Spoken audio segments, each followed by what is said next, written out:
నన్ను actually current affairs తక్కువే అడిగారు. నన్ను మేజర్లీ ఫారెన్ పాలసీ టైప్స్ గురించి అడిగి ఉండే.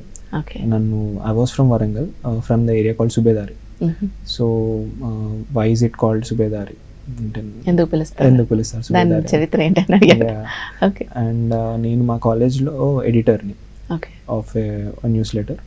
సో నా జాబ్ ఏంటి అక్కడ, and what is the difference between an editor and writer and translator. So these are the basic questions that were asked.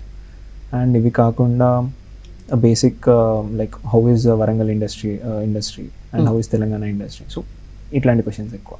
Interview it's a personality test firstly. So knowledge, even though ante role play chesina gani, it eventually comes down to personality. So na opinion lo they focus the panel members, the honorable board and panel members, they focus mainly on opinions. అంటే మీ opinion ఏంటి ఈ topic మీద, మీరు ఎలా ఆలోచిస్తారు ఈ topic మీద, how are you composed during the interview, that plays a major role అనుకుంటున్నాను నేను. So knowledge and communication skills are essential to show that personality, but eventually they will be judging on personality.